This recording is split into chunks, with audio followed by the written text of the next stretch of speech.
Finally आया हूँ आप लोगों को मॉर्फिम के बारे में बताते हैं कि मॉर्फिम क्या है। Morpheme is a part of a language. In Hindi we say it शब्दांश। जब इस शब्दांश को अलग अलग बांटते हैं तो शब्द प्लस अंश बराबर शब्दांश। यहीं से इसका डेफिनेशन क्लियर हो जाता है कि मॉर्फिम है क्या। और बहुत इजी है मॉर्फिम को समझना। अभी तक बहुत सारे स्टूडेंट्स ने कमेंट में भेजा है कि सर मॉर्फिम क्या होता है, समझ नहीं आता है। लेकिन बहुत ही छोटा पार्ट है मॉर्फिम का, ये ग्रामर का। मॉर्फिम कि शब्द प्लस अंश बराबर शब्दांश होता है। तो अंश मीन्स होता है पार्ट और शब्द में, शब्द को कहते हैं वर्ड, अर्थात वर्ड का पार्ट ही शब्दांश कहलाता है। उसी को आप इंग्लिश में बोलेंगे the part of a word is morpheme. The part of a word is morpheme.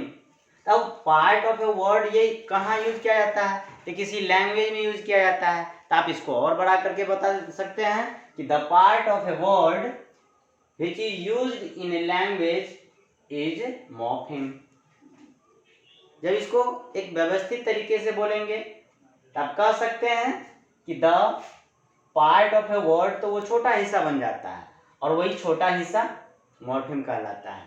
तो यहाँ पर इसलिए इसका डेफिनेशन इस प्रकार से मैंने लिखा है कि the smallest grammatical unit in a language is morpheme. आप कह सकते हैं the smallest grammatical unit is used in a language is called morpheme. तो डेफिनेशन बड़ा हो जाता है, याद करने में प्रॉब्लम होती है, इसलिए मैंने इसको शॉर्ट कर दिया है। हिंदी में इसको कह सकते हैं भाषा में प्रयुक्त व्याकरण की सबसे छोटी इकाई मॉर्फिम कहलाता है। भाषा में प्रयुक्त व्याकरण की सबसे छोटी इकाई मॉर्फिम कहलाता है। जैसे आप देखेंगे यहाँ पर उदाहरण में वॉइस, इसको अलग अलग हम करते हैं, वाई प्लस एस बराबर वॉइस। अब एस को आप अलग डिवाइड नहीं कर सकते हैं, यही एस क्या कहलाता है? इस वर्ड का एक छोटा सा पार्ट हो गया। यही एस जो है आपका मॉर्फिम कहला रहा है। जैसे डॉग्स, यहाँ पर एस देख रहे हैं, यही एस जो है मॉर्फिम कहलाता है। यहाँ पर देखिए इम्पॉसिबल, इस इम्पॉसिबल वर्ड का छोटा पार्ट जो है इसमें इम है। अब आप डिस्कशन के तौर पर कह सकते हैं कि सर इम को भी हम दो पार्ट में बांट सकते हैं, तो वो साउंड और लिंग्विस्टिक पर चला जाता है। लेकिन यहाँ पर वर्ड को हम डिवाइड कर रहे हैं यहाँ पर पार्ट में, तो इम प्लस पॉसिबल बराबर इम्पॉसिबल। ये इम जो है आपका मॉर्फिम है। यहाँ पर देखिए यूजफुल, ये यूज इसका मेन वर्ड बनता है और फुल इसका मॉर्फिम बन जाता है। ग्लैडली, ग्लैड प्लस ली, ये एलवाई जो है इसका मॉर्फिम बना। इट मीन्स कभी पहले भी लगता है, कभी बाद में भी लगता है। तो आप इसको और अलग तरीके से समझ सकते हैं कि मॉर्फिम जो है ग्रामेटिकल यूनिट में शब्द का वह अंश है, इट मीन्स वर्ड का वह पार्ट है जो किसी वर्ड के पहले या बाद में लग करके उसके अर्थ को बदल देता है, वही मॉर्फिम कहलाता है। मतलब किसी भी वर्ड के पहले या बाद में लग करके उसके वर्ड को क्या करता है, उसके मीनिंग को क्या करता है, उस वर्ड के मीनिंग को बदल देता है, वही बदला हुआ रूप को भी हम मॉर्फिम कहते हैं। अर्थात यही स्मॉलेस्ट यूनिट बन जाता है वर्ड का। अब इस स्मॉलेस्ट यूनिट को, इट मीन्स मॉर्फिम को दो पार्ट में बांटा गया है कि there are two types of morpheme. Morpheme दो प्रकार के होते हैं। फर्स्ट इज प्रीफिक्स, उपसर्ग हिंदी में कहते हैं, और दूसरा सफिक्स, इसको प्रत्यय कहते हैं। और देखिए कितना इजी है प्रीफिक्स का डेफिनेशन याद करना। चलिए हम लोग देखते हैं प्रीफिक्स। इस वर्ड को लेते हैं प्रीफिक्स, टू सिलेबल यूज हो रहा है यहाँ पर। First pre, second fix. Pre means होता है बिफोर, बिफोर हिंदी में कहते हैं पहले, और फिक्स मीन्स होता है सेट करना, मतलब यूज करना। तो सिंपल सा है कि पहले लगाना। तो कहाँ लगाएंगे पहले? तो किसी वर्ड के पहले या किसी वर्ड के बिफोर में इसको सेट कर देंगे या यूज करेंगे, वही प्रीफिक्स बनेगा। It means you can say that the part of word which is used before a word is called prefix. कि जो वर्ड का अंश जो है किसी भी शब्द के पहले लग करके उसके अर्थ को परिवर्तन करता है, वही प्रीफिक्स कहलाता है। जैसे यहां आप देखिए एक्ट, एक्ट इसका रूट वर्ड हो जाता है। एक्ट यहाँ रूट वर्ड है। इस रूट वर्ड में इसके बिफोर मतलब पहले इन जोड़ देते हैं तो इसका नया वर्ड क्या बन जाता है? इनएक्ट। जैसे यहाँ देखिए कवर, कवर, कवर का रूट, ये रूट वर्ड है, इसके पहले जो है री जुट गया, प्री बिफोर री जुट गया, नया वर्ड बन गया रिकवर। जैसे यहाँ फॉर्म, फॉर्म के पहले इन जुट गया, रूट वर्ड फॉर्म है, इसमें इन जुट गया तो ये नया वर्ड बन गया इनफॉर्म।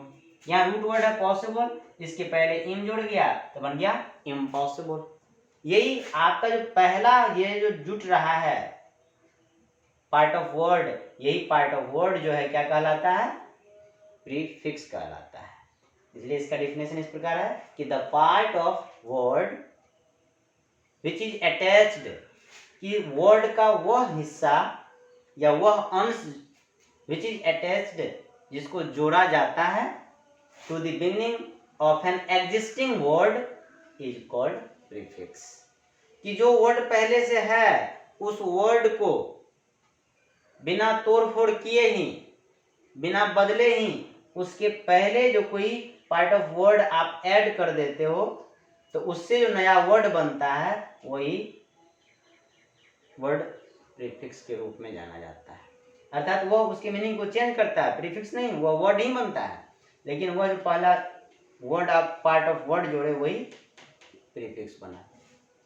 मतलब the part of word which is attached to the beginning of an existing word is called prefix. कि ऐसा शब्दांश जो किसी वर्ड के पहले जुटकर दूसरा शब्द बनाता है उसे प्रीफिक्स कहते हैं।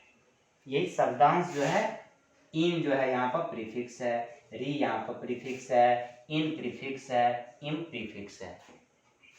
Thank you. अब हम आप लोगों को नेक्स्ट वीडियो में सफिक्स के बारे में बताते हैं। चलिए, इससे पहले आपने प्रीफिक्स के बारे में पढ़ा, उसके बाद मॉर्फिम का सेकेंड पार्ट आता है सफिक्स। सफिक्स को दो भाग में बांटते हैं, सफ प्लस फिक्स बराबर सफिक्स। सफ मीन्स होता है आफ्टर, मीन्स बाद में, और फिक्स मीन्स होता है यूज करना, मतलब लगाना। अर्थात वह वर्ड जिसको आप किसी एग्जिस्टिंग वर्ड के बाद में लगाते हैं वही सफिक्स कहलाता है। अर्थात बाद में लगाने वाले वर्ड को या पार्ट ऑफ वर्ड को सफिक्स कहते हैं। पहले एग्जांपल देखते हैं। जैसे इजी, इजी देखिए रूट वर्ड है, इसके लास्ट में एल वाई लगा है तो इजीली बन गया। यही एल वाई जो है आपका सफिक्स है। बॉय, बॉय रूट वर्ड है, इसके लास्ट में हुड लगा तो बन गया बॉयहुड। नया वर्ड भी बना रहा है और ये इसका मीनिंग भी बदल रहा है थोड़ा सा। ये हुड जो है आपका सफिक्स बना। ओल्ड, ओल्ड रूट वर्ड है, इसके लास्ट में नेस, नेस जुड़ा तो बन गया ओल्डनेस। तो यही नेस जो है आपका सफिक्स बना। अब समझ गए होंगे कि सफिक्स क्या है।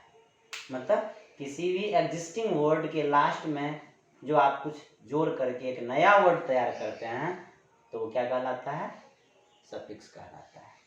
यही है इसलिए डेफिनेशन यहाँ पर, the part of a word which is attached to the end of an existing word and make a new word is called suffix. कि ऐसा शब्दांश जो किसी शब्द के अंत में जुटकर दूसरा शब्द बनाता है या दूसरा नया शब्द बनाता है उसे सफिक्स कहते हैं, उसे सफिक्स कहते हैं। जैसा कि आप लोगों ने यहाँ तक देखा भी है, नया शब्द ये बना रहा है, ये टोटल नया शब्द बना रहा है, और ये आपका रूट जो है रूट वर्ड ये हो गया और सफिक्स ये हो गया आपका, ये बन रहा है सफिक्स। अब देखिए यहाँ पर थोड़ा सा रूट वर्ड में देख लेते हैं हम फिर से। इजी में ly लगाया है तो बन गया इजीली। अब कहेंगे ये y कहाँ गया, y का जो है साउंड आई में कन्वर्ट हो गया, इसलिए यहाँ पर इजी y है, आई में कन्वर्ट हो गया तब ly लग गया तो बन गया इजीली। बॉय प्लस हुड, तो बॉय मीन्स लड़का, वो हुड जोड़ दिए तो बन गया बॉयहुड, लड़कपन हो गया। जैसे ओल्ड, ओल्ड मीन्स बूढ़ा और नेस उसमें जोड़ देते हैं तो बन जाता है ओल्डनेस, तो ओल्ड मीन्स बूढ़ा, नेस जोड़ दिए तो बन गया बुढ़ापा, एक अवस्था बन गया। अब यहाँ देखिए मैरी में शादी करना और उसमें एज जोड़ दिए तो वाई जो है कन्वर्ट हो गया आई में और ये जुट गया तो हो गया मैरिज। यहाँ ये वर्ब था, ये जुट गया तब ये नाउन बन गया। अब यहाँ एक्ट, एक्ट मीन्स कार्य करना, ये वर्ब है और इसमें ION नया ये सफिक्स जोड़े हैं तो ये बन गया एक्शन, एक्शन मीन्स कार्य, यही है सफिक्स। अब तो आशा करता हूँ कि आप लोग समझ गए होंगे। नेक्स्ट देखिए जज, जज मीन्स होता है निर्णय करना, जज मीन्स होता है निर्णय करना और उसमें मेंट जोड़ दिए तो बन गया जजमेंट मीन्स निर्णय या फैसला। उसी तरह टीच, टीच मीन्स होता है पढ़ाना, ये वर्ब है, इसके लास्ट में ER सफिक्स जोड़े तो बन गया टीचर, मतलब पढ़ाने वाला, इट मीन्स शिक्षक। इसी तरह कहते हैं मेक, इसमें ER जोड़ दीजिए तो बन गया मेकर, तो बन गया बनाने वाला अर्थात निर्माता। इसी तरह बिल्ड आता है और देख लो एक दो एग्जाम्पल हम, बिल्ड इसमें ER जोड़ दिए तो बन गया बिल्डर अर्थात बनाने वाला, इसको आप ठेकेदार भी कहते हैं। इसी तरह